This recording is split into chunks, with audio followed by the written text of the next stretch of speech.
Соловецкой Морчуговской пустынью. Мужской монастырь на берегу Москвы-реки основали по повелению царя Алексея Михайловича в середине 17 века. Так отец Петра I ознаменовал избавление Москвы от очередной эпидемии холеры, или, как тогда говорили, морового поветрия. Сначала обитель стояла в селе Морчуги, но река в половодье постоянно заливала монастырь. И в 1657 году его перенесли на другой берег, на насыпной Красный холм. Строительство шло медленно, монахов было мало, и чтобы духовная жизнь не замерла, пустынь в 1690-х годах передали в ведение Соловецкого монастыря. Краснохолмская, Новосоловецкая, Морчуговская пустынь – редкий для Подмосковья образец монастырского зодчества раннепетровского времени. Причем постройки сохранились на удивление неплохо. В советские годы взрывать собор не стали, просто снесли купола и устроили в нем совхозный склад. А в 1995 году обитель вернули Русской Православной Церкви. Троицкий пятиглавый собор Морчуговской пустыни построен в традиционном для русского православия стиле, но с элементами нарышкинского барокко.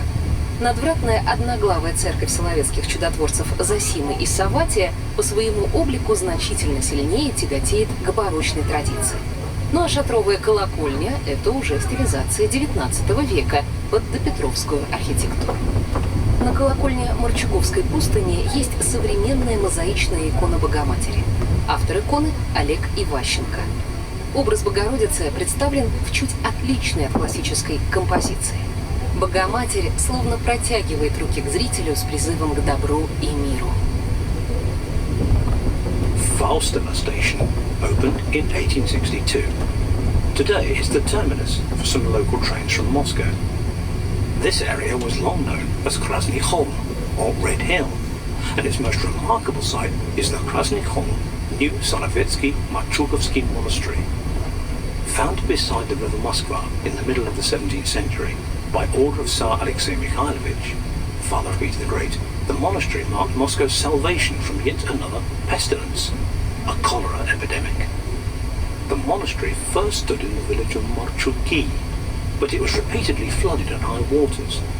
So in 1657 it was moved to a man-made Red Hill on the other bank. Construction was slow, and there were few monks. So in an attempt to inject new life into the monastery, it was handed over to the Solovetsky Monastery in the 1690s.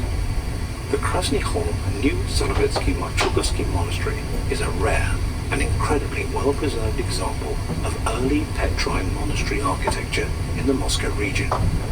The main church was not blown up in the Soviet era like so many others, but its dome was removed and the building turned into a barn.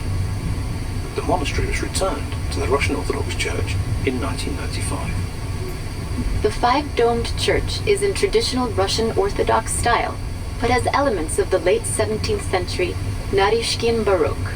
The single-domed gate church of the Solovetsky miracle workers, Zosima and Savati, is even more Baroque in appearance, but the tent-shaped bell tower dates from the 19th century and represents a stylized historicist version of the pre-Petrine architecture.